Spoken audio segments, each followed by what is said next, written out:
Hello everyone, my name is Yvonne Erica A. Ramos, and today we're going to discuss about case study 4, where did the cry of rebellion happen? Momentous event swept the Spanish colonies in the late 19th century, including the Philippines. Journalists of the time referred to the phrase El Grito de Rebelión to mark the start of this revolutionary event, identifying the places where it happened. In the Philippines, this happened in August 1896, northeast of Manila, where they declared rebellion against the Spanish colonial government. Those events are important markers in the history of colonies that struggled for their independence against their colonizers. The controversy regarding this event stems from the identification of the date and places where the cry happened. Saan ba naganap at kailan ba naganap ang tinatawag nating Cry of Rebellion? Kasi iba't ibang pangalan neto. Merong sigaw ng Balintawak, meron din sigaw ng pugad lawin. Itong sigaw na ito ay hudyat ng ating pagkakaisa o pakikipaglaban laban sa mga colonizers. Napakahalaga ng pakikipaglaban na ito dahil nilaban natin ang ating karapatan bilang isang mamayang Pilipino. Prominent Filipino historian Teodoro Agoncillo emphasized the event when Bonifacio tore the cedula or tax receipt before the Katipuneros who also did the same. Marami na tayong napanood na istorya tungkol dito. At tatak na sa atin ang sigaw ni Andres Bonifacio na punitin ang iyong sedula. Bilang pagsang-ayon, pinunit din nila ang kanilang mga sedula. Ang sabi ng ating mananalaysay na si Ginoong Teodoro Agoncillo, ito daw ang hudyat ng tinatawag nating Cry of Rebellion. Some writers identified the first military event with the Spaniard as a moment of the cry, for which Emilio Aguinaldo commissioned an hymno de Balintawak to inspire the renewed struggle after the Pact of the Biak na Bato failed. May ibang manunulat na tinutukoy nila itong Cry of Balintawak with the military event with the Spaniards, yung mga marahil nakikipaglaban laban sa mga Kastila. Bilang hudyat ng sigaw, ang ating unang presidente na si Emilio Aguinaldo, siya ay nag-utos ng hymno de Balintawak. Isa itong awitin upang magbigay ng motivation sa mga kawal dahil itong tinawag nating Pact of the Biak na Bato ay hindi ito na isakutuparan. A monument to the heroes of 1896 was erected in what is now the intersection of Epifanio de los Santos Avenue, or EDSA, and Andres Bonifacio Drive North Diversion Road. And from then on, until 1962, the Cry of Balintawak was celebrated every 26th of August. The site of the monument was chosen for unknown reason. Ang Monumento ng Bayani, 1896, nilagay ito sa intersection ng EDSA, pati yung Andres Bonifacio Drive. Ngunit ang ginawa dito ay nilipat sa Bulwagang Binson ng UP o Universidad ng Pilipinas. Mula noon, dinadaos na natin ang tinatawag na Cry of Rebellion every 26th of August. Ngunit hindi natin alam kung bakit sa EDSA nilagay ang monumento na ito. Balintawak or Cry of Pugad Lawin. After that, I explain of Cry of Balintawak or Cry of Pugad Lawin. From 1908 until 1963, the official stance was the cry occurred on August 26 in Balintawak. In 1963, the Philippine government declared a shift to August 23 in the Pugad Lawin, Quezon City. Slide 8 to slide 12. Various accounts of the cry give a different date and place. Because of differing accounts and the ambiguity of this name in this account, the exact date and place of cry distributed from 1908 until 1963, the official stand was that the cry on August 26 in Balintawak. Next, identify the cry to have happened in Balintawak on August 25, 1896 rather. Bonifacio and his fellow were planning a nationwide revolt.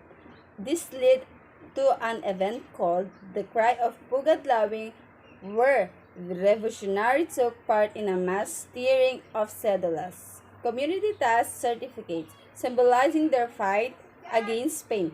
Bonifacio simultaneously planned an attack on Manila. Tenedero Calao, Filipino historian marks the place to be in Kangkong, Balintawak on the last week of August 1896. Akatipunero and son of Mariano Alvarez, the leader of Magdiwang faction in Cavite State, stated in 1927 that the cry took place in Bahay Toro, now in Quezon City, in August 26, 1996. Fellow historian Tedero Agoncillo wrote in 1956 that it took place in Pugad, Lawin. Santiago Alvarez. We started our trek to Kangkong at about 11 that night. It was nearly 2 in the morning when we reached the house of Bro Apollinio Samson. Then slide 9 to 12.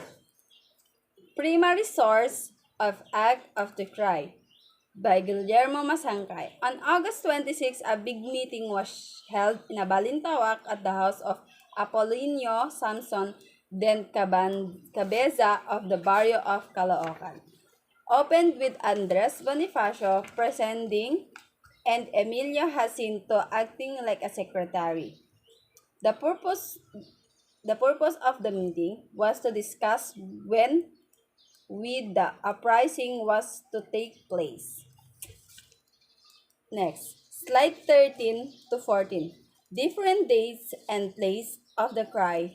Primary source account of the cry, Pio Valenzuela. In 1935, Pio Valenzuela, along with Fabricio Pantas and Enrique Pacheco, said in English translation of the first cry of revolution did not happen in Balintawak. That's why with the monument in the place in Pugad, Lawin.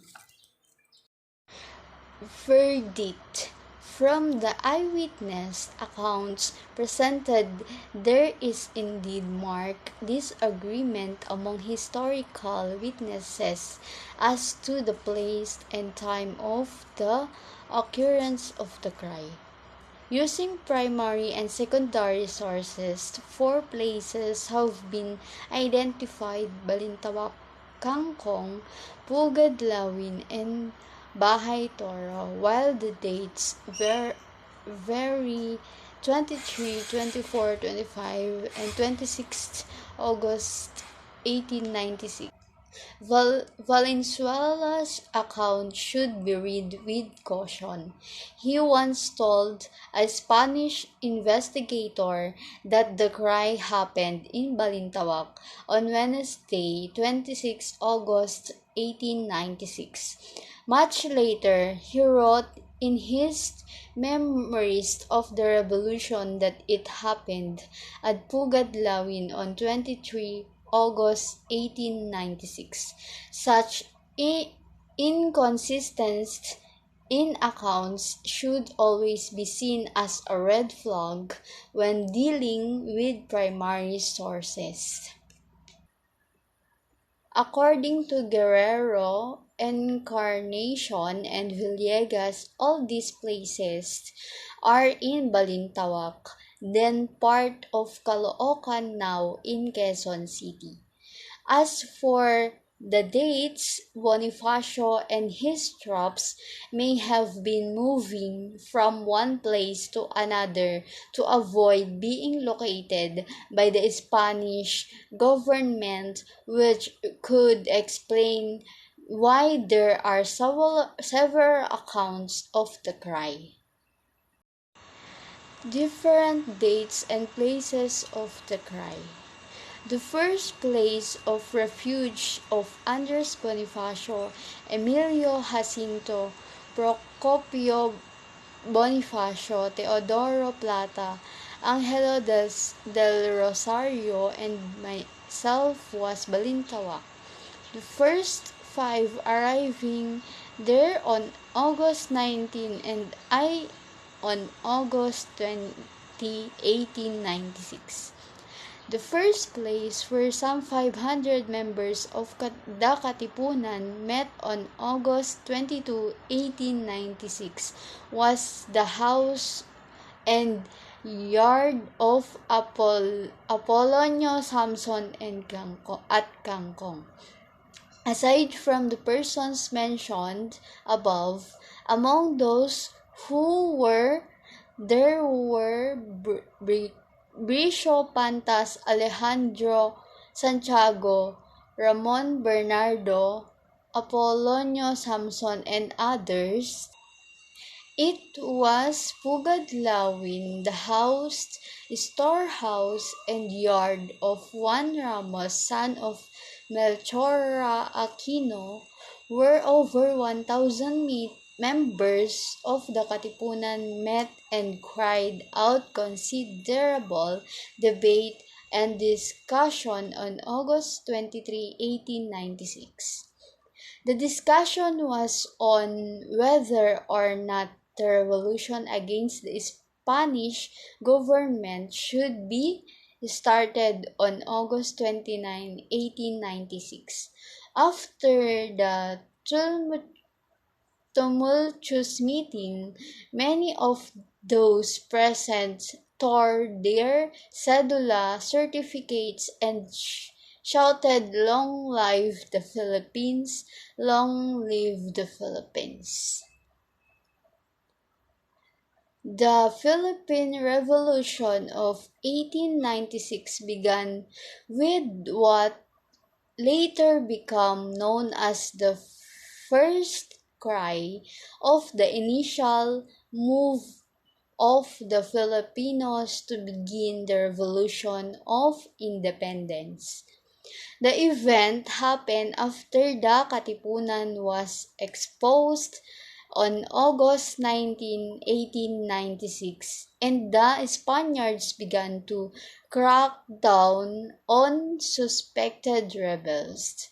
The original plan was to start the revolution at the end of August. The first cry of the Philippines Revolution of 1896 happened on August 23, 1896 at Pugad, Lawin, now part of Project 8 in Quezon City on August 24, 1896.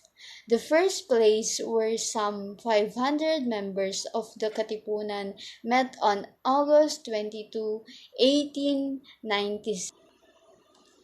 Historical context. The Philippine Revolution of 1896 began with the latter became known as the first cry of the initial move of the Filipinos to begin the revolution for independence. This they did by tearing up their cedulas and proclaiming the start of the fight for independence. The Katipunan Supremo Andres proceeded to a designated meeting place outside the city to decide on their next move.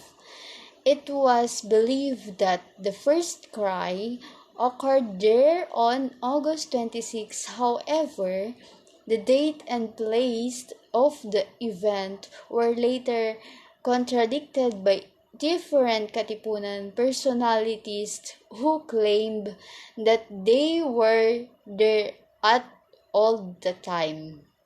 The first cry of the Philippine Revolution of 1896 happened on August 23, 1896 at Pugad, Lawin, now part of Project 8 in Quezon City.